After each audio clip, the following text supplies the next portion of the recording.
இதை நீங்கள் மறக்கவே முடியாது சார். உங்கள் வீட்டுக்குள்ளே வந்து கக்கூஸ் தண்ணியை ஊற்றி காவா தண்ணியை ஊற்றி உங்கள் வீட்டை நாஸ்தி பண்ணி போனதை உங்களால் மறக்கவே முடியாது வாழ்க்கையில். வீடுகள் ஏன் குறிவைக்கப்படுது? சமீப காலங்களில் ஆளும் திமுக அரசை எதிர்த்து கேள்வி கேட்பவர்கள், அரசை விமர்சிப்பவர்கள் யாராக இருந்தாலும் அவர்களுடைய வீடு குறி வச்சு தாக்கப்படுது. இந்த பேட்டர்னை கவனிச்சிங்களா? கடந்த அரசை எதிர்த்து காட்டமாக ஒருத்தன் பேசிக்கிட்டே இருக்கிறான். எல்லாம் இவெல்லாம் காட்டு மரம், இவெல்லாம் போன்சாய் மரம் கிடையாது. சீமான் ஒரு காட்டு மரம். அவர் வந்து தானாக வளர்ந்த ஒரு ஆள். சவுக்கு சங்கரம் அப்படிதான், தானாக வளர்ந்த ஒரு மரம். போன்சாய் மரங்கள் கிடையாது, பாதுகாக்கப்பட்டு உரம் போட்டு வளர்த்த மரம் கிடையாது அவங்கெல்லாம். நீங்கள் இவங்களெல்லாம் என்ன பண்ணுறதுனே தெரியல, உங்களுக்கு எப்படி ஹேண்டில் பண்ணுறதுனே தெரியல. அப்போ என்ன பண்ணுறீங்க?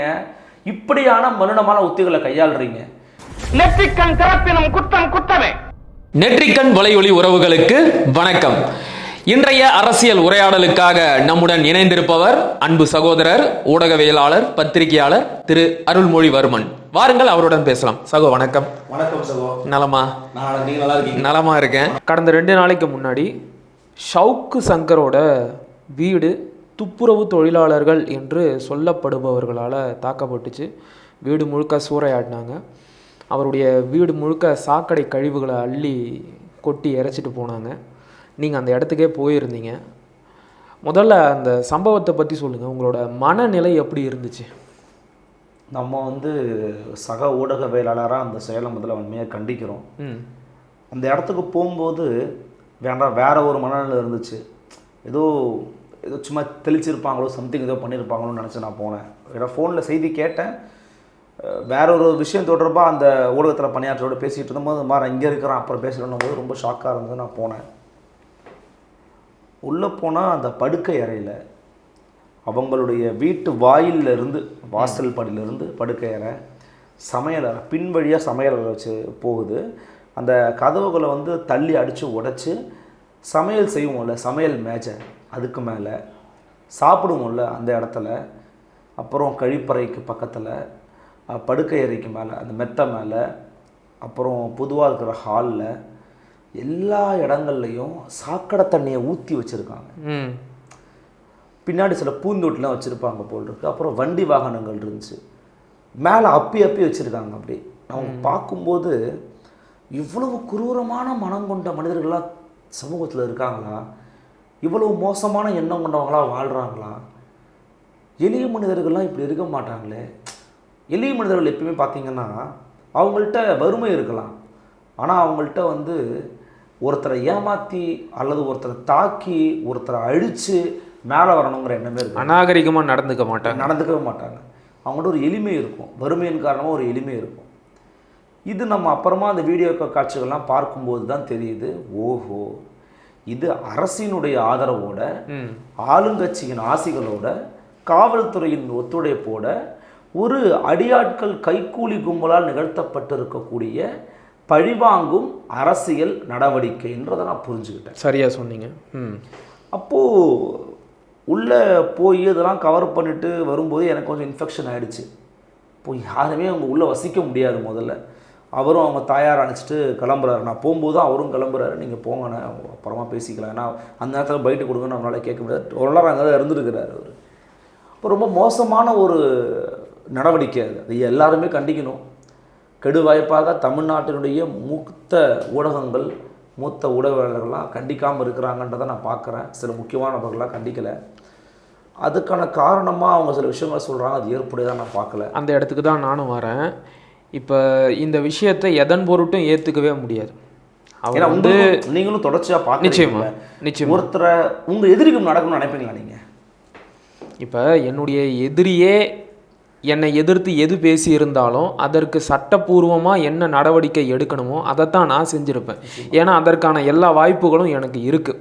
இப்போ சவுக்கு சங்கர் அவர்கள் துப்புரவு தொழிலாளர்களை அவமதிக்கும் விதமாக பேசிவிட்டார். அதனால் கோபமடைந்த அந்த துப்புரவு தொழிலாளர்கள் தான் இப்படி போய் பண்ணிட்டாங்க அப்படிங்கிறாங்க.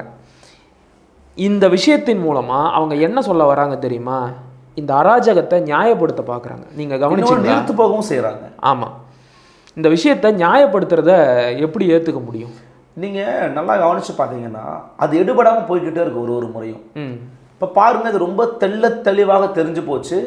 தூய்மை பணியாளர்கள் இந்த விஷயத்த பண்ணலை அப்படின்னு தெளிவாக தெரிஞ்சு போச்சு. கண்டிப்பாக. ஏன் அப்படின்னா ஒரு தூய்மை பணியாளர் அடிப்படையில் இந்த மாதிரி ஆர்கனைஸ் ஆகி ப்ரொடெஸ்ட் பண்ணுற மோடுக்கு அதுவும் தனிநபர் எடுத்து பண்ணவே மாட்டாங்க. வரலாற்றில் நடந்ததே கிடையாது. இன்னொன்று, அவர் பேசின வீடியோவில் பாதிக்கப்பட்டிருந்தாங்க அப்படின்னா அந்த வீடியோவை முழுமையாக கட்டால் பாதிப்பு அவ்வளோ ஆக மாட்டாங்க. அந்த வார்த்தையை தவிர்த்துருக்கலாம் அவர்னு வச்சுக்கோங்க. அந்த முழு காணொலிங்கிறது தூய்மை பணியாளர்களுக்கு ஆதரவான காணொலி. அவர்களுக்கு ஒதுக்கப்பட்ட ஒரு திட்டத்தில் எப்படியாக ஊழல் நடந்திருக்கிறது, அதில் எப்படி செல்வப்பிரதங்க எம்எல்ஏ பங்கெடுத்திருக்கிறாருன்னு அவருடைய கண்ணோட்டத்தில் ஆதாரங்களோட ஆவணங்களோட அவர் பேசுகிறாரு. அது சரியோ தப்போ பொய்யோ உண்மையோ அதை நீங்கள் வழக்கு போட்டோ நீங்கள் சொன்ன மாதிரி அல்லது ஒரு அரசியல்வாதிகள் தர 1000 பேர் 1000 பேர் சொல்லுவான், போங்க யாரும் கடந்து போயிட்டே இருக்கலாம். அது ஒரு புதுசு கிடையாது செல்வப்பிரதிக அண்ணன் அவர்களுக்கு. ஆனால் அவங்க தான் இதை பண்ணாங்கன்னு திரு சவுக்கு சங்கர் அவர்கள் உறுதியாக ரொம்ப ஸ்ட்ராங்காக சொல்கிறாரு. இல்லை, அதற்கான வீடியோ ஆதாரங்களும் நமக்கு கிடைச்சிருச்சு. திரு செல்வ பெருந்தகையோட ஆதரவாளர் திருமதியா இல்லைனா அவங்க திருமணம் ஆனவங்களான்னு தெரியல, வாணிஸ்ரீ விஜயகுமார் அவர்கள் தான் இந்த போராட்டத்தையே ஒருங்கிணைச்சு வீடு புகுந்து இவ்வளவு பெரிய அராஜகத்தை செஞ்சுட்டு போயிருக்கிறாங்க.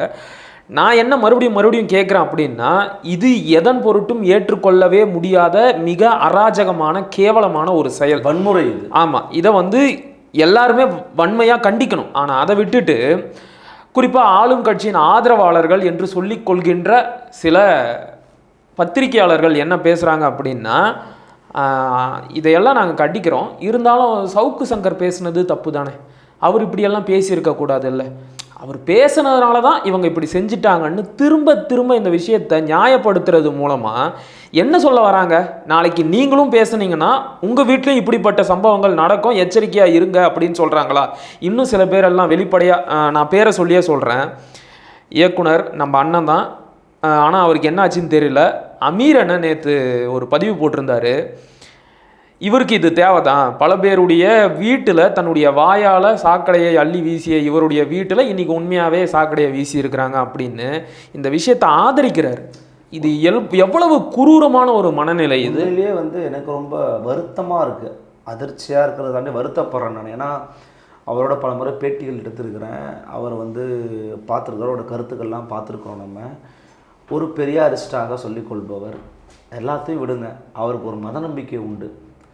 நபிகள் நாயகம் வன்முறையை தூண்ட சொல்கிறாரா? நபிகள் நாயகம் உங்களுக்கு எதிராக மாற்று கருத்தை வச்சவனை குள்ளுன்னு சொல்கிறாரா? சாப்பாட்டில் மலத்தை வீச சொல்லி கொடுத்தாரா? நினச்சி பாருங்க, நமக்கு எதிராக ஒருத்தர் ஒரு கருத்தை வச்சாருங்கிறதுக்காக அதனால அவங்க பண்ணாங்க அப்படிங்கிற ஜஸ்டிஃபிகேஷன் இருக்குல்ல, இதே ஜஸ்டிஃபிகேஷனை இவங்க வேலுக்கும் பண்ணுவாங்க கண்டிப்பாக. இப்போ நான் ஒரு உதாரணத்துக்கு சொல்கிறேன், வேங்கை வயலில் பாதிக்கப்பட்ட மக்கள் இருக்காங்க இல்லையா, மலம் கலந்த நீரை குடித்த மக்கள், அந்த மக்கள் அங்கே இருக்கக்கூடிய ஒரு செக்டரை அண்மையில் தப்பாக பேசிட்டாங்க, ஒரு இடத்துல கைகலப்பாயிருச்சு, அதனால தான் நாங்கள் மலத்தை கலந்தோன்னு ஒருத்தர் சொன்னான்னா அது இவங்க என்ன பண்ணுவாங்க தெரியுமா? மலம் கலந்தது தப்பு தான், அவங்க ஏதோ திட்டுவிட்டாங்களா அதனால தான் கலந்தாங்கன்னு சொல்கிறது எவ்வளவு கேவலமான மலினமான மண்டை முழுக்க அழுக்கு நிறந்த பேச்சோ, அந்த பேச்சுக்கு இணையான பேச்சு நீங்கள் சொல்கிறவருடைய பேச்சு. சரியாக சொன்னீங்க, மாற்று கருத்தே இல்லை. ஒரு அடிப்படை ஜனநாயக பண்பு இருக்கிறவன் யாருமே இதை அனுமதிக்க மாட்டான். இவங்க என்ன சொல்கிறாங்க, சவுக்கு சங்கருக்கு நீங்கள் ஜனநாயகம் பார்க்காதீங்க, சவுக்கு சங்கர்ன்ற ஆளையே மறந்துடுங்க, வேற ஏதாவது ஒரு எக்ஸ் ஒய் இசட்டு போடுங்க, நம்ம இதை ஏற்போமா? யாருக்கு நடந்தாலும் தப்பு. நான் அதை தானே சொல்கிறேன், சவுக்கு சங்கர் தப்பாக பேசியிருந்தார் அப்படின்னா அவர் மேலே சட்டப்படி என்ன நடவடிக்கை எடுக்கணுமோ எடுங்க. அவர் பார்க்காத வழக்கா, அவர் பார்க்காத சிறையா? திமுக ஆட்சிக்கு வந்ததில் இருந்து தொடர்ந்து அவரை கைது செஞ்சுக்கிட்டு தான் இருக்கிறீங்க, பொருளாதார ரீதியாக அவரை முடக்கிட்டே தான் இருக்கிறீங்க. மேற்கொண்டு எத்தனை வழக்கு போடணுமோ போட்டுட்டு போங்க. இன்னும் சொல்லப்போனால் இவங்க குறிப்பிட்டு சொல்கிறாங்க இல்லையா, அந்த காணொளி துப்புரவு தொழிலாளர்களை சவுக்கு சங்கர் அவர்கள் அவமதிக்கும் விதத்தில் பேசிவிட்டார் அப்படின்னு, அந்த காணொளிக்காக ஏற்கனவே அவர் மேலே வழக்கு போட்டுட்டாங்க நீதிமன்றத்தில். நீதிபதி இதில் எந்த ஒரு இடத்துலையும் அவர் அவமதிக்கிற மாதிரி பேசலையே, எந்த ரெண்டு தரப்புக்கும் மோதல் ஏற்படுற மாதிரி பேசியிருக்கிறாரு, வழக்கே செல்லாது அப்படின்னு சொல்லி அதை தள்ளுபடி பண்ணிட்டாரு. அப்போ தள்ளுபடியான ஒரு புகார் எந்த காணொளியை அடிப்படையாக வைத்து அந்த புகார் கொடுக்கப்பட்டதோ அந்த காணொளிக்காக இப்போ வந்து பழி வாங்குறீங்க அப்படிங்கிறது கொஞ்சம் கூட பொருத்தமே இல்லை. முழுக்க முழுக்க சவுக்கு சங்கரோட வாயை அடைக்கணும் அப்படிங்கிறதுக்காகவும் எங்களை எதிர்த்து பேசினா உங்கள் எல்லாருக்கும் இதுதான் கதி அப்படின்னு காட்டுறதுக்காகவும் தான் இந்த சம்பவம் நடந்திருக்கிறதா நான் பார்க்குறேன். வாயை அடக்கணும்னு நீங்கள் ரொம்ப ரொம்ப சிம்பிளாக சொல்லிட்டீங்க. வாழ்க்கையவே முடிக்கணுங்கிறது அவங்களுடைய பர்செப்ஷன். சிறையில் அடைச்சாச்சு, கூண்டாஸ் போட்டாச்சு, கைது பண்ணியாச்சு, தனிப்பட்ட விஷயங்களெல்லாம் வெளியில் வந்து இது பண்ணி அதை எக்ஸ்போஸ் பண்ணுறோன்ற பேரில் ஒரு மலினமான உத்தியை கையாண்டாச்சு, எல்லா விதமான வேலையும் பண்ணியாச்சு, தங்கி இருந்த வீட்டை வந்து சீல் வச்சாச்சு. இப்போ அடுத்தும் இந்த ஆள் இப்படி பேசிக்கிட்டே இருக்கிறாரு, என்ன பண்ணலாம்? சொந்தம் தனியாரில் தானே வீட்டை தங்கியிருக்க, அந்த வீட்டை முதல்ல இருக்கக்கூடாது, தான் வெளியில் வரணும். அப்போ அதுக்கு என்ன பண்ணலாம்? நீ ஊடகம் வேலை பார்க்குறது வந்து ஊடகம் வச்சுருக்கிறது ஒரு நிறுவனமாக ஒரு இடத்துல போட்டு தானே பண்ணுறது, இடத்த காலி பண்ணணும், என்ன பண்ணலாம்? அதை பண்ணியாச்சு. அப்போ இன்றைக்கி அவர் என்ன சொல்கிறாரு? நான் ஊடகத்தை மூடிட்டு போகிறேங்கிறாரு. தேசிய ஊடகத்திலேருந்து தமிழ்நாட்டில் இருக்கக்கூடிய சாதாரணமாக நம்ம நடத்திக்கிட்டு இருக்கிற ஊடகங்கள் இருக்குது, இது பேசுகிறவர்களாம் மாறி இருக்குது. இது ரொம்ப அவமானகரமான விஷயம் இல்லையா தமிழ்நாடு? நிச்சயமா தமிழ்நாட்டுக்கே அவமானமான விஷயம். கருத்து சுதந்திரத்தை பற்றி இவங்க பாடம் எடுக்கிறாங்க, கருத்து சுதந்திரத்தை பற்றி பேசுகிறாங்க அப்படின்னா ஒருத்தர் இனிமேல் கருத்தே சொல்லணும் என்னை விட்டுருங்கன்னு போகிறான். எதனாலனா அவருடைய இயலாமையால் இல்லை, இந்த அரசியலை இதுக்கு மேலே வாழாதுன்னு சொல்லுது. என் தாயார் தனியாக இருக்கும்போது வந்து தாக்குறீங்களே, அவங்க செத்துருந்தாங்க, அவங்க உயிர் போயிருந்தா என்ன பண்ணியிருப்பீங்க? கரெக்ட். அவர் கூட அதே தான் சொன்னார், என்னுடைய தாயின் உயிரை பணயம் வைத்து ஊடகம் நடத்தணும்னு எந்த அவசியமும். அவர்களுடைய கேள்வியில நியாயம் இருக்கு. இப்போ நமக்கு தோணலாம், என்னப்பா திமுககாரன் நினைச்சாங்க வெறும் பின்வாங்க நினைக்கலாம். கேள்வியில நியாயம் இருக்குல்ல. நீ இவ்வளவும் பண்ணிட்டீங்க, இதுக்கு மேலே உண்மையிலேயே ஒன்று சொல்கிறேன், இழப்பதற்கு எதுவுமே இல்லை சவுக்கு சங்கர்கிட்ட. நான் உண்மையிலேயே சொல்கிறேன். நீங்கள் வந்து அவரை பார்த்தீங்கன்னா வில் பவர் ஜாஸ்தியான ஒரு பர்சன். அவருடைய புத்தகங்கள்னு நான் படிச்சிருக்கேன். அவரை பற்றி டாக்டர் ஷாலினி சொன்னாங்கன்னு ஒரு விஷயத்தை கேள்விப்பட்டேன். அப்பயும் நான் பார்த்து ரொம்ப வியந்திருக்கேன். எக்ஸ்ட்ரீமுக்கு போயிட்டார் அவர். அவருடைய மரணத்தினுடைய உச்சத்தை பார்த்துட்டாரு, டெட்டுக்கு போயிட்டார், அவமானத்தின் உச்சத்தை போய் பார்த்துட்டாரு, எல்லாத்தையுமே பார்த்துட்டாரு. அப்படியும் பண்ணி இவன் பேசிட்டே இருக்கிறான்னா இதுக்கு மேலே என்ன பண்ணால் உளவியல் தாக்குதல் பண்ணலாம். உளவியல் தாக்குதல் தான் இந்த மேட்ரு. இதை நீங்கள் மறக்கவே முடியாது சார். உங்கள் வீட்டுக்குள்ளே வந்து கக்கூஸ் தண்ணியை ஊற்றி காவா தண்ணியை ஊற்றி உங்கள் வீட்டை நாஸ்தி பண்ணி போனதை உங்களால் மறக்கவே முடியாது வாழ்க்கையில். இது அவ்வளவு காயப்படுத்தக்கூடிய அவ்வளவு மோசமான இழிவான செயல். ஆனால் தன்னை கம்யூனிஸ்ட் என்று சொல்லிக் கொடுக்கக்கூடிய கோவன் போன்றவர்கள்லாம் இதை ஆதரிக்கிறாங்க, வரவேற்கிறாங்கன்னா இவங்கெல்லாம் எப்படி சார் கம்யூனிஸ்ட்? மனிதர்கள் தானா அப்படிங்கிற கேள்வியே முதல்ல வருது. நீங்கள் கம்யூனிஸ்ட் அப்படிங்கிறதுக்கெல்லாம் அப்புறம் வாங்க, நீங்கள்லாம் மனுஷங்க தானா? உங்கள் வீட்டில் இப்படி ஒரு சம்பவம் நடந்தால் நாம் வந்து தப்பாக பேசிட்டோம், அதனால் நம்ம வீட்டில் இப்படியெல்லாம் செஞ்சிட்டாங்கன்னு இவங்க அமைதியாக கடந்து போவாங்களா? இன்னொரு விஷயம், வீடுகள் ஏன் குறிவைக்கப்படுது? சமீப காலங்களில் ஆளும் திமுக அரசை எதிர்த்து கேள்வி கேட்பவர்கள், அரசை விமர்சிப்பவர்கள் யாராக இருந்தாலும் அவர்களுடைய வீடு குறிவச்சு தாக்கப்படுது. இந்த பேட்டர்னை கவனிச்சிங்களா? கடந்த மாதம் அண்ணன் சீமானோட வீடு குறிவைக்கப்பட்டுச்சு, இன்றைக்கு சவுக்கு சங்கரோட வீடு. அப்போ என்ன நினைக்கிறாங்க? இவங்களை வந்து வாழவே விடக்கூடாது, நீங்கள் சொன்ன மாதிரி வாழவே விடக்கூடாது, இவங்கெல்லாம் இருக்கவே கூடாது அப்படின்னு முடிவெடுத்து இப்படிப்பட்ட தாக்குதலை செய்கிறாங்களா? அண்ணன் சீமான் மேலே உங்களுக்கு விமர்சனம் இருக்குது, நீங்கள் எதிர்ப்பை காமிக்கணும் அப்படின்னா அதுக்குன்னு ஒரு இடம் இருக்குது, அவருடைய கட்சி ஆஃபீஸ். இப்போ சவுக்கு சங்கரும் கூட துப்புரவு தொழிலாளர்களுக்கு எதிராக பேசினார் அப்படின்னா அதை ஒன்றும் அவர் வீட்டில் இருந்து பேசலை, அவருடைய யூடியூப் ஸ்டூடியோவில் இருந்து பேசினார். நீங்கள் முற்றுகை இடுறது அப்படின்னா அங்கே போய் உங்களுடைய எதிர்ப்பை காட்டியிருக்கலாம். அதையெல்லாம் விட்டுட்டு திரும்ப திரும்ப எதுக்காக இவங்க வீட்டையே குறி வைக்கிறாங்க? இது ஒரு புதிய போராட்ட வடிவம்னு சொல்ல முடியாது, ஒரு மிரட்டல் வடிவமாக மாறி இருக்குது. இதை எப்படி பார்க்குறீங்க? என்னன்னா நீங்கள் சொன்ன மாதிரி இந்த பல வாய்ப்புகள் இருக்கலாம். அலுவலகத்துக்கு போய் தாக்குறதோட தப்பு தான் என் பாயிண்ட் ஆஃப் வியூவில். இல்லை, முற்றுகை போராட்டம் புரியுது. ஒரு அது கூட ஒரு எக்ஸ்ட்ரீமுக்கு தான் போகும். ஒரு அலுவலகத்தை போய் நீங்கள் இது பண்ணலாம். ஆனால் என்னை பொறுத்த வரைக்கும் தனி மனிதருடைய உளவியலை எங்கே பாதிக்கப்படும்னா, குடும்பம், மனைவி, மக்கள், உறவுகள் இப்படின்னு இருக்கிற இடத்துல நீங்கள் இஷ்டப்படுன்னு வச்சுக்கோங்களேன். இப்போ நான் என் வீட்டில் இருக்கேன், என் வீட்டுக்குள்ளே வந்து நீங்கள் பிரச்சனை பண்ணிங்கன்னா நான் 1000 தான் வெளியில் உட்காந்து இப்போ நம்ம ஒரு ஊடகத்தில் உட்காந்து பேசுகிறோம்னாலுமே கூட நம்ம at the end of the day எங்கே போகிறோம்? வீட்டுக்கு தான் போகிறோம். மனைவி கூட இருக்கிறோம், அம்மா அப்பா கூட இருக்கிறோம், குழந்தைகள் கூட நேரத்தை செலவிடுறோம். அங்கே ஒரு டிஸ்டர்பன்ஸோ, ஒரு கண்ணீரோ, ஒரு தொய்வோ, ஒரு ஆற்றாமையோ இருந்துச்சுன்னா அடுத்து நீங்கள் பேசவே மாட்டீங்க, நிச்சயமா. அடுத்து நீங்கள் இயங்கவே மாட்டீங்க. அடுத்து நீங்கள் தூங்கவே மாட்டீங்க, வா எங்கேயாவது போயிடலான்னு குடும்பத்தோடு போவீங்க. அப்போ என்னன்னா அல்டிமேட்டாக உங்கள் குடும்பத்தையும் உங்களுடைய வீட்டையும் டிஸ்டர்ப் பண்ணும்போது உங்கள் ஃபிசிக்கல் ஆக்டிவிட்டியும் உங்கள் மென்டல் ஆக்டிவிட்டியுமே ஸ்டாப் ஆகிடும். நீங்கள் எதுவுமே பண்ண முடியாது. ஒருத்தனை பாருங்கள், உங்களை பற்றி நான் ஒரு விஷயம் மாற்று கருத்து வச்சுருக்கிறேன்னா, உங்கள் செல்ஃபோனை நோண்டி உங்களுடைய தனிமனித உறவுகள் எடுத்து நான் வெளியில் போடுறேன் அப்படிங்கிறது எவ்வளவு ஆபாசமானது, அருவருக்கத்தக்கது, வக்ரமான புத்தி. ஏன்னா அவனுக்கு ஆதாரம் இல்லாதவன் அவதூறை கையில் எடுப்பான்ங்கிற மாதிரி அவனுக்கு வேறு எதுவுமே தெரியாது.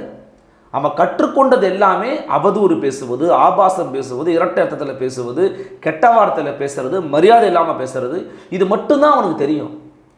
அப்போ இது மட்டுமே தெரிஞ்ச ஒருத்தன் இதை மட்டும்தான் பண்ணுவான். அப்போ அதனுடைய நீட்சி தான் ஒருத்தர் வீட்டுக்கு போய் தாக்குறது. நீ நினச்சி பாருங்க, சீமானோட வீட்டுக்குள்ள, ஒரு மாநில கட்சியாக அங்கீகரிக்கப்பட்ட ஒரு கட்சியின் தலைவரோட வீட்டுக்குள்ள அங்கே இருக்கிற ஒரு பாதுகாவலரை ஒரு காவல்துறை அதிகாரி கழுத்தை பிடிச்சிட்டு இழுத்துட்டு போறாரு, அதுவும் செய்யாத குற்றத்திற்காக. இதே போல ஒரு ஒரு லெட்டர் பேடு கட்சி இருக்கிற வீட்டுக்குள்ள நீங்கள் போயிருவீங்களா? வாய்ப்பே கிடையாது. கருணாஸ் வீட்டுக்குள்ள போய் பண்ணி பாருங்க பார்ப்போம். வேலுமணி வீட்டுக்குள்ள போயிருவீங்களா நீங்கள்? அப்போ என்ன, அரசை எதிர்த்து காட்டமாக ஒருத்தன் பேசிக்கிட்டே இருக்கிறான். எல்லாம் இவெல்லாம் காட்டு மரம், இவெல்லாம் போன்சாய் மரம் கிடையாது. சீமான் ஒரு காட்டு மரம். அவர் தானாக வளர்ந்த ஒரு ஆள். நீங்கள் அவருக்கு போய் பயிற்றுவிக்கலாம், அவருக்கு யாரும் ஆலோசனை சொல்ல முடியாது. கண்டிப்பாக அவர் தானாக வளர்ந்த ஒரு மரம். சவுக்கு சங்கரம் அப்படி தான், தானாக வளர்ந்த ஒரு மரம். போன்சாய் மரங்கள் கிடையாது, பாதுகாக்கப்பட்டு உரம் போட்டு வளர்த்த மரம் கிடையாது அவங்கெல்லாம். நீங்கள் இவங்களெல்லாம் என்ன பண்ணுறதுனே தெரியல, உங்களுக்கு எப்படி ஹேண்டில் பண்ணுறதுனே தெரியல. அப்போ என்ன பண்ணுறீங்க, இப்படியான மலினமான உத்திகளை கையாளுறீங்க. ஆனால் உண்மையிலேயே சொல்கிறேன், தேசிய அளவில் இந்த துர்நாற்றம் அடிக்க தொடங்கி விட்டது. இது ஒரு சட்டம் ஒழுங்கு பிரச்சனையோட நீட்சி சார். இது இப்போ நம்ம போன முறை ஒரு எபிசோட்ல பேசணும்ல, போன எபிசோட்ல நீங்கள் பேட்டி எடுத்தீங்கல்ல, சட்டம் ஒழுங்கு பிரச்சனை எப்படி போயிட்டு இருக்குன்னு. இது சட்டம் ஒழுங்கு பிரச்சனை தான். நான் அந்த பேட்டிலே ஒரு வார்த்தை சொன்னேன், சவுக்கு சங்கருக்கு நடந்தது சவுக்கு சங்கர் பிரச்சனை அல்ல. ஏன்னா ஒரு ஃபேஸ் வேல்யூ இருக்கிற ஒரு பர்சனாலிட்டி வீட்டுக்குள்ள கரப்ஷன் சார்ஜை வச்சாருங்கிறதுக்காக ஒரு கும்பலை அனுப்பி நீங்கள் அவர் வீட்டுக்குள்ள மலத்தை அள்ளி ஊத்துறீங்கன்னா, இந்த நிலைமை நாளைக்கு மகிழனுக்கு நடக்கும், அருளுக்கு நடக்கும், வேற யாருக்கோ குப்பனுக்கோ சுப்பனுக்கோ எக்ஸுக்கோ ஒய்க்கோ நடக்கும் அப்படிங்கிறதுக்கான எச்சரிக்கை மணி. அப்போ இது எவ்வளவு பெரிய சீரியஸான ஒரு விஷயம், சட்ட ஒழுங்கு பிரச்சனை. ஆனால் இந்த சம்பவம் நடந்து கிட்டத்தட்ட 2 நாள் முழுசாக முடிஞ்சிருச்சு. இது வரைக்கும் இந்த சம்பவத்தில் தொடர்புடைய யாரையுமே காவல்துறை கைதே பண்ணலை. இத்தனைக்கும் தெளிவான காணொலி ஆதாரங்கள் இருக்கு, யார் வந்தாங்கன்னு இருக்கு. சிபிஎஸ்சிடிக்கு மாற்றினீங்களே, அவங்கள முதல்ல கூப்பிட்டீங்களா, விசாரிச்சிங்களா, சார்ஜ் ஷீட் ஃபைல் பண்ணீங்களா, என்ன பண்ணீங்க நீங்கள்? அப்போ என்னன்னா, நீங்கள் சொன்ன மாதிரி தான், அமைதியாக இரு, பேசாத, ஓடிப்போ. இது இன்னொரு கோணத்தில் பார்த்தா காவல்துறையோட ஆதரவோட நடந்த மாதிரி தெரியுது. ஏன்னா மாதிரிலாம் இல்லைங்க, நீங்கள் என்னங்க மாதிரின்றீங்க, காவல்துறையோட அனுமதியோட ஆசையோட நடந்த சம்பவம் தான். அதெல்லாம் ஒருத்தர் சொல்றாரு, கரெக்டாக சொல்லல. ஆமாம், அவர் என்ன சொல்றாரு, ஏமா உன்னை அந்த 2 கோஷம் போட்டு தானே வர சொன்னேன், நீ என்னம்மா, நீ என்ன எல்லாம் சக்ஸஸ்ஃபுல்லாக சூப்பராக அப்படி சொல்றாருன்னு சொல்கிறாங்க. நீ என்னம்மா வீட்டுக்குள்ளே போய் பொருளை எல்லாம் அடித்து உடச்சிட்டு வந்திருக்கிற? நான் பண்ணல சார், அந்த அம்மா பண்ணிச்சு சார், அந்த வயசான அம்மா பண்ணுறாங்க. ஆமாம், காவலர் கேட்குறாரு. அந்த காணொலி காட்சியில் இருக்குது, அவ்வளவு கொச்சையான ஆபாசமான அருவருக்கத்தக்க வார்த்தைகளை பேசிக்கிட்டு இருக்காங்க. ஏன் அதெல்லாம் இவங்களுக்குலாம் எளிமையாக இருக்குன்னா, இவெல்லாம் இயல்பிலே அப்படி பேசிக்கிட்டு இருக்கிறாங்க. இதை ஆதரிக்கிற கும்பல்லாம் இயல்பிலே இப்படி பேசிக்கிட்டு இருக்கிறவன். நான் என்ன கேட்குறேன், கோவன் மாதிரினா ஒரு மரியாதை இருந்துச்சு. இதுக்கு அது இன்னைக்கு அது மாக்கா இல்லை, மாக்கா திமுக தான் அவர். நீங்கள் ஊற்றி கொடுத்த உத்தமிக்கு போயசொல்ல உல்லாசம்னு பாண்டிங்களா, எல்லாருமே கொண்டாடணும். மதுவுக்கு எதிராக பேசுகிறாருன்னு ஊற்றி கொடுத்த உத்தமனுக்கு கோபாலபுரத்தில் உல்லாசம் எழுதுங்க பார்க்கலாம், இல்லை பாடுங்க பார்க்கலாம், பேனா சுளிக்கும். அன்னைக்கு உங்கள் வீட்டுக்குள்ள கக்கு சொல்லி ஊத்துறாங்களா யாராவது? அதிமுக உங்களை கொலை பண்ண வந்தாங்க, உங்களை கைது பண்ணி மட்டும்தான் சிறையில் அடைச்சாங்க. அதற்கே எல்லாரும் கடுமையாக எதிர்ப்பு தெரிவித்தாங்க. எவ்வளவு கருணங்கள் வந்துச்சு. அவர் எத்தனை பேர், நீங்கள் நான் இப்படி எத்தனை பேர் ஆதரித்தோம். இன்னைக்கு ஏன் நீங்கள் பேச மறுக்கிறீங்க? இன்னைக்கு ஏன் உங்கள் வாய் இங்கே இருக்கக்கூடிய கஞ்சா, போதை, மது, இதனால் ஏற்படக்கூடிய கொலை, கொள்ளை, பாலியல் வன்கொடுமைக்கு எதிராக ஏன் பேச உங்கள் வாய் பூட்டி கிடக்கிறது? கோவன் கள்ளச்சாராய மரணம் குறித்து ஒன்றுமே வாயை திறந்து பேசலை இந்த கோவன். இந்த கோவன்கள் போன்றவருடைய இந்த அதிகார வர்க்கத்தோடு இணைந்திருப்பதால் கிடைக்கக்கூடிய கொழுப்பை அடக்காம நீங்கள் இந்த சமூகத்தை மாற்றி அமைக்கவே முடியாது. எவ்வளவு வன்மத்தை வச்சிருக்கிறாரு பாருங்க. அதாவது நீங்கள் கேட்டது நல்ல கேள்வி. கம்யூனிஸ்டெல்லாம் விட்டுரு, நீ அடிப்படையில் மனிதனா முதல்ல? எப்படி ஒரு வேங்கை வயல்ல யாருன்னே தெரியல அந்த மலத்தை கலந்தாங்கன்றது ரிப்போர்ட் இருக்குது. அதை நம்ம கண்டிச்சு பேசிக்கிட்டு இருக்கோம். ஏன் அது தப்பு, அந்த செயல் கவனத்துக்குரியது, மனிதாபிமானமற்ற செயல். எந்த மனித தன்மை இருக்கிறவங்க செய்ய மாட்டான். அவன் மண்டைக்குள்ள மலம் வரதுக்கும் நம்ம சொல்றோம். ஒருத்தர் வீட்டுக்குள்ள 30 பேர் பூந்து கெட்ட வார்த்தையில பேசி ஃபுல்லா மலத்தையும் சாக்கடை தண்ணியும் ஊத்திட்டு போயிருக்கிறாங்க. அவன் என் அரசியல் எதிரி, அதனால அமைதியா இருப்பான் அப்படின்னு சொல்றதுங்கிறது, இவர்கள் கம்யூனிஸ்டுகள் இல்லை, இவர்கள் பெரியாரிஸ்டுகள் இல்லை, இவர்கள் அம்பேத்கரிஸ்டுகள் இல்லை, மொத்தத்தில் இவர்கள் மனிதர்களே இல்லை.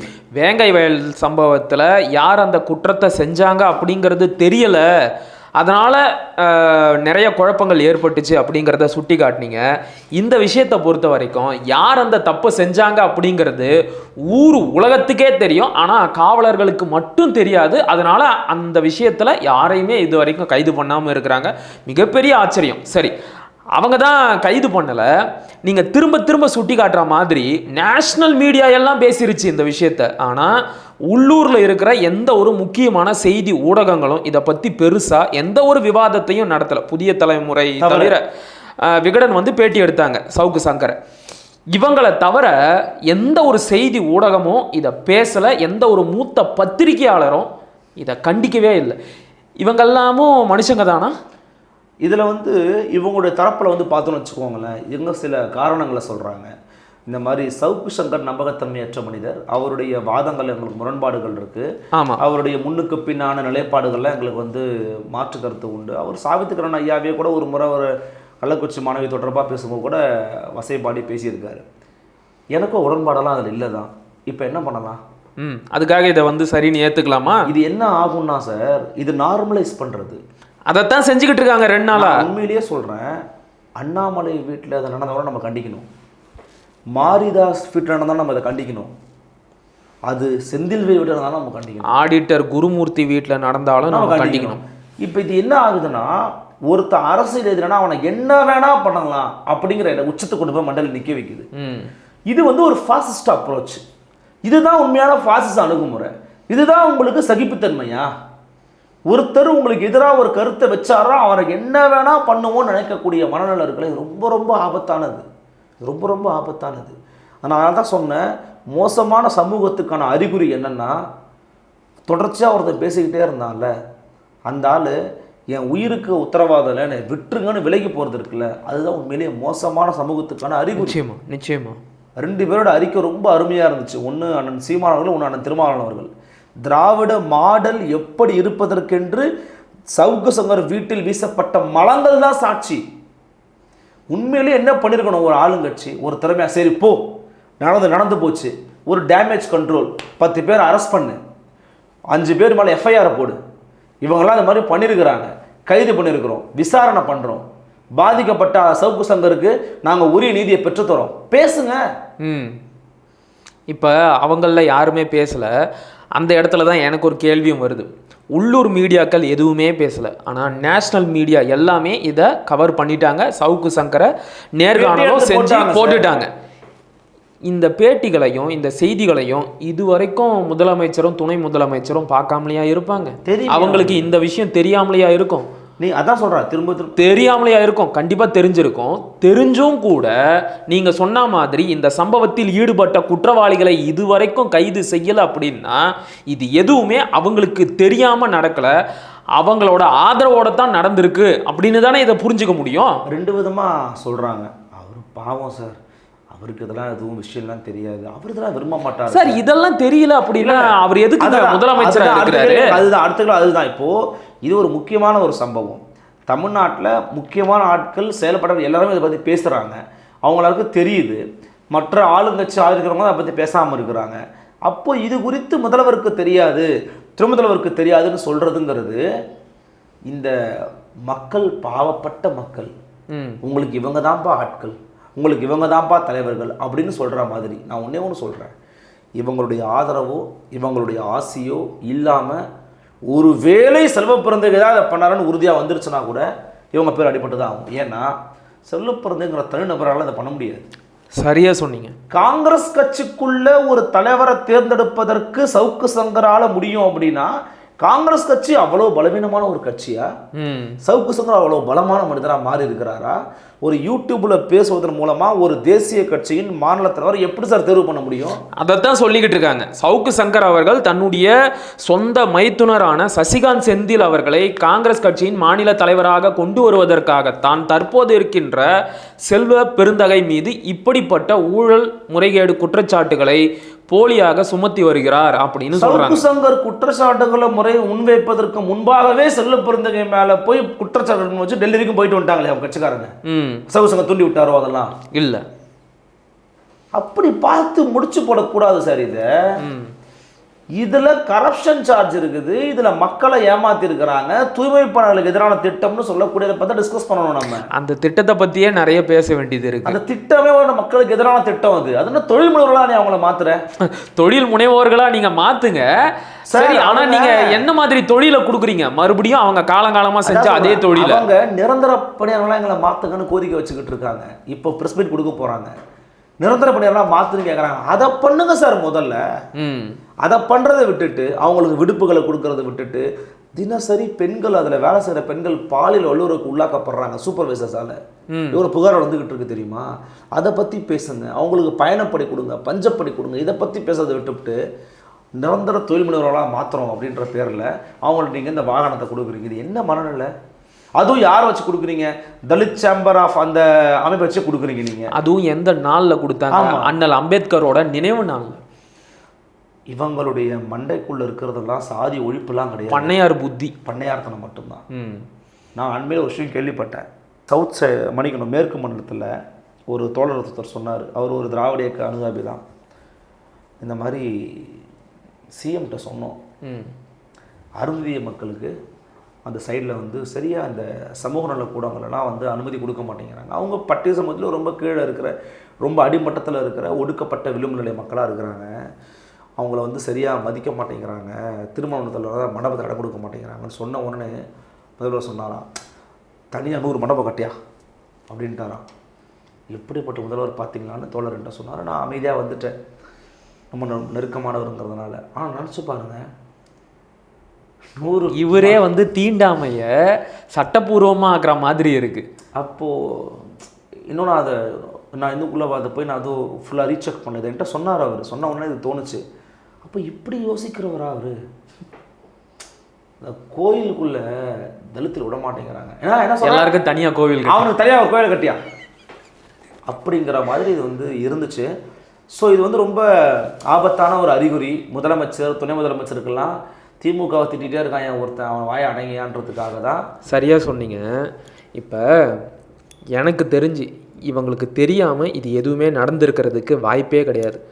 அசம்பிளி செஷன் ஓடிக்கிட்டு இருக்கு, சட்டப்பேரவை நடக்கிற நேரத்தில் இப்படிப்பட்ட சம்பவங்கள் நடக்கிறது ஆளுங்கட்சிக்கும் சரி மாநிலத்தோட சட்ட ஒழுங்குக்கும் சரி மிகப்பெரிய கெட்ட பேரை ஏற்படுத்தும் அப்படின்னு தெரிஞ்சும் கூட இப்படி ஒரு சம்பவம் நடப்பதற்கு இவர்கள் அனுமதித்திருக்கிறார்கள் என்றால் என்ன வேணும்னாலும் ஆகட்டும், எவ்வளவு கெட்ட பேர் வேணும்னாலும் வரட்டும், எங்களை எதிர்த்து யார் பேசினாலும் அவனுக்கு இதுதான் கதின்னு நாங்கள் காட்டணும், அதுக்காக இந்த சம்பவம் நடக்கட்டும் அப்படின்னு வேடிக்கை பார்த்துருக்குறாங்களோ? வேடிக்கை பார்த்தாங்க, வேடிக்கை பார்த்துக்கிட்டும் இருக்காங்க, வேடிக்கை பார்க்கவும் போகிறாங்க. ஏன்னா அவங்கள்ட்ட இருக்கிறது 2 முக்கியமான பலம். ஒன்று பணபலம், இன்னொன்று கூட்டணி பலம். இது எல்லாவற்றையும் தாண்டி அவர்கள் தொடர்ச்சியாக வழிபட வேண்டிய, அவர்களை அறைக்குள் வைத்து தினசரி வழிபட வேண்டிய, கையெடுத்து கும்பிட வேண்டிய ஒரு மனிதர் இருக்கிறாருன்னா அது மரியாதைக்குரிய பிரதமர் நரேந்திர மோடி. மோடி இருக்கிற வரைக்கும், அதுவும் மோடி அதிமுக கூட போயிட்டாருன்னா அதையும் விட இவர்கள் வந்து வாழ்த்த வேண்டிய, வணங்க வேண்டிய ஒரு நபர் வேறு யாருமே கிடையாது. அல்வா மாதிரி ஒரு காரணம் கிடைச்சிரும். அதை வச்சு வச்சு வச்சு வச்சு வச்சு வச்சு மீண்டும் மீண்டும் வந்துக்கிட்டு இருக்கீங்க. ஒரு நாள் இல்லை ஒரு நாள் இது என்ன ஆகும்னா வரட்டைங்க அப்படின்றத நோக்கி போயிடும். நீங்கள் பண்ணுறதை விட அவன் பண்ணுறது எவ்வளோ பரவாயில்லன்னு மக்களே வெறுத்து போனாலும் போயிடும். இந்த மாதிரி பண்ணிக்கிட்டு இருந்தீங்கன்னா, இந்த மாதிரிலாம் விசில் ப்ளோவர்ஸ் அந்த மாதிரி அட்டாக் பண்ணுறீங்கன்னா அந்த எல்லைக்கு போயிடும். இவங்கள நம்மளை கூப்பிட்டு போய் உட்கார வைப்பாங்க. இப்போ இந்த விஷயத்தை பொறுத்த வரைக்கும் இறுதியாக இன்னும் ஒரே ஒரு விஷயத்தை மட்டும் நம்ம பேச வேண்டியது இருக்குது. ஏதாவது ஒன்று சொல்லி இந்த வன்முறை சம்பவத்தை, இந்த கேவலமான சம்பவத்தை நியாயப்படுத்த பார்க்குறாங்கல்ல, அதில் ஒரு காரணம் இருக்குது. கடைசி காரணமாக அவங்க எடுக்கிறது அதை தான். சவுக்கு சங்கர் வந்து பெண்களுக்கு எதிராக எவ்வளோ பேசியிருக்கிறாரு தெரியுமா? குறிப்பாக கள்ளக்குறிச்சி மாணவி ஸ்ரீமதிக்கு எதிராக எவ்வளோ பேசியிருக்கிறாரு தெரியுமா? பெண் காவலர்களை இழிவுபடுத்துகிற மாதிரி பேசியிருக்கிறாரு தெரியுமா? நீதிபதியோட வீட்டில் வேலை செய்கிற பெண்களை பற்றி எவ்வளோ தப்பாக சொல்லியிருக்கிறாரு தெரியுமா? அதெல்லாம் சரியா அப்படின்னு ஒரு கேள்வியை முன் வைக்கிறாங்க. நான் என்ன கேட்குறேன் அப்படின்னா, பெண்கள் மேலே உங்களுக்கு அவ்வளோ பற்று இருக்கா? பெண் காவலரை பற்றி தப்பாக பேசுனதை இவ்வளோ தூரம் கண்டிக்கிற நீங்கள், பெண் பத்திரிகையாளர்களுக்கு எதிராக கேவலமாக பேசிய SV சேகர் அவர்களை திமுக தன்னுடைய மேடையில் ஏற்றி பரிவட்டம் கட்டி அழகு பார்த்ததே, அதை பற்றி ஏன் இவங்க யாரும் வாய் திறக்கவே இல்லை? இல்லை, நீங்கள் ஒரு வார்த்தையை மிஸ் பண்ணுறீங்க. அது திராவிட மாடல் மரியாதை. ஓ, திராவிட மாடல் மரியாதை. சமஸ்கிருத மந்திரம் ஓதப்பட்டுச்சு, திராவிட மாடலுக்குள்ள தான் வருது. ஓஹோ, என்ன சொல்லு உங்களுக்கு தெரியாது. சமஸ்கிருத சொல்லுதான் அது. அப்போ அதுக்குள்ள தான் வரும். SV சேகர் போன்ற நபர்கள் தொடர்ச்சியாக இவங்களுடைய அடிப்படையில் சொல்லணும்னா திராவிட இயக்கத்துக்கு எதிரான நபர்கள் தான். ஆனால் அந்த நபர்களை மேடை ஏற்றுறாங்கன்னா அவரவர்களுடைய சுய பச்சாதாபத்தின் காரணமாக. இப்போது SV சேகர் அண்ணாமலை எதிர்த்து பேசுவார், அதனால் 10 ஓட்டு கூட வராது திமுகன்றது வேற. ஆனால் அண்ணாமலை எதிர்த்து பேச ஒரு ஆள் வேணும். இப்போ நாம் தொடர்ந்து ஒருத்தர் சில பேர் போயிருப்பாங்க, அவங்களால திமுக பிரயோஜனமே கூட இருக்காது, ஆனால் சீமானத்துறதுக்காக ஒரு ஆள் வேணும். அப்போ அந்த மாதிரி SV சேகர் சேர்த்துருக்குறாங்க. இதெல்லாம் திமுகவினுடைய பலவீனம் சார். இதெல்லாம் திமுகவோட பலவீனம். ஊடகத்தை வச்சு கண்ட்ரோல் பண்ணுறது, அப்புறம் பணத்தை கொடுத்து மீடியாக்களை வாங்குறது, இது போன்ற உதிரிகளெல்லாம் சேர்த்துக்கிட்டு யூடியூப்பில் பேச வைக்கிறது, மிரட்டி தங்களுக்கு எதிராக பேசுகிறவங்களோட வாயை இது பண்ணுறது, இதெல்லாம் வந்து பலவீனத்திற்கான அறிகுறி. அணைய போகிற விளக்கு ஜகஜோதியாக எரியும்னு சொல்லுவாங்க. தேர்தல் நேரத்தில் இந்த நெருக்கடிகள் அதிகரிக்கும் அப்படின்னு சொல்கிறாங்களே, ஒருவேளை இதை விட மோசமான செயல்கள் நடைபெறுமோ? வாய்ப்பு இருக்குது.